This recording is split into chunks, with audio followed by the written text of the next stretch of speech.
السلام علیکم ورحمۃ اللہ وبرکاتہ۔ آج کا ہمارا ٹاپک ہے کیا کالے کپڑے جہنمی کی نشانی ہیں، اور دوسرا یہ کہ بدترین حکومت آج ہم پر کیوں ہیں۔ دونوں وجوہات آپ کو صحیح احادیث مبارکہ کے ساتھ پیش کروں گی۔ مشکات میں ہیں حضرت اسماء بنت ابی بکر رضی اللہ عنہ سے روایت ہے کہ انہوں نے تیالسی کسروانی جبہ جو کہ کالے رنگ کا ہوتا تھا، جس کے گریبان اور دونوں چاکوں پر دیباج یعنی ریشم کا ٹکڑا لگا ہوا تھا۔ انہوں نے فرمایا کہ یہ رسول اللہ صلی اللہ علیہ وآلہ وسلم کا جبہ مبارک تھا، جو کہ عائشہ رضی اللہ عنہا کے پاس تھا۔ نبی کریم صلی اللہ علیہ وآلہ وسلم اسے زیب تن فرمایا کرتے تھے۔ ہم مریضوں کے لیے اسے دھوتے ہیں اور اس کے پانی کے ساتھ شفا حاصل کرتے ہیں۔ حضرت عائشہ رضی اللہ عنہا نے فرمایا کہ نبی کریم صلی اللہ علیہ وآلہ وسلم صبح کے وقت نکلے، آپ کے جسد اطہر پر کجاووں کے نقوش والی کالی اون کی موٹی چادر تھی۔ حضرت حسن رضی اللہ عنہ آئے تو آپ صلی اللہ علیہ وآلہ وسلم نے انہیں اپنی چادر کے اندر لے لیا۔ پھر حضرت حسین رضی اللہ عنہ آئے تو وہ بھی اندر داخل ہو گئے۔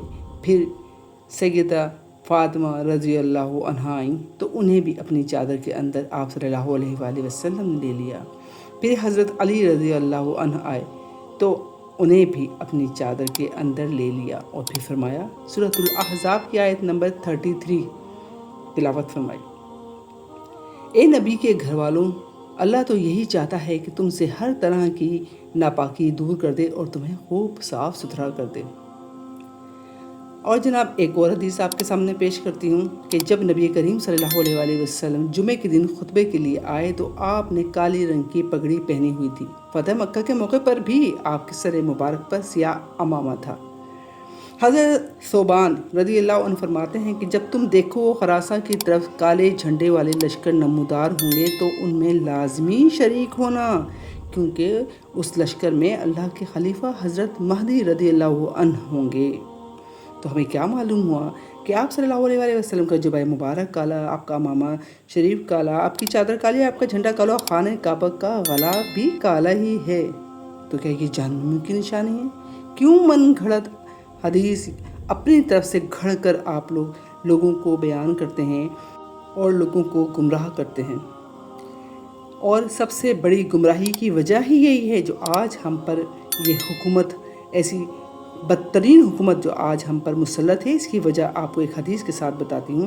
حضرت ابو سعود انصاری رضی اللہ عنہ فرماتے ہیں کہ رسول اللہ صلی اللہ علیہ وآلہ وسلم نے ارشاد فرمایا، خلافت ہمیشہ تم میں رہے گی اور تم امیر رہو گے جب تک کہ تم من گھڑت اعمال کو نہ اپنا لو، اور جب تم من گھڑت اعمال کو اپنا لو گے تو خلافت تم سے چھن جائے گی۔ اگر تم نے ایسا کیا تو اللہ رب العزت تم پر دنیا کے خبیث ترین لوگوں کو تمہارا حکمراں بنا دے گا۔ وہ تمہیں اس طرح چھیل کر رکھ دیں گے جیسے کاٹی ہوئی شاخ کو چھیلا جاتا ہے۔ تو ہمیں اس حدیث مبارکہ سے کیا معلوم ہوا کہ آج ہمارا اپنا کیا ہوا ہی ہمارے آگے آ رہا ہے۔ آپ صلی اللہ علیہ وآلہ وسلم نے فرمایا، میں اپنے بعد تم میں دو بھاری چیزیں چھوڑ کے جا رہا ہوں۔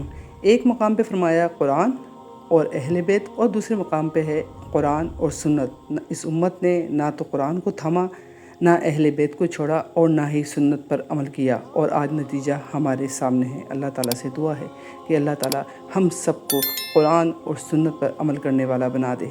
آمین یا رب العالمین۔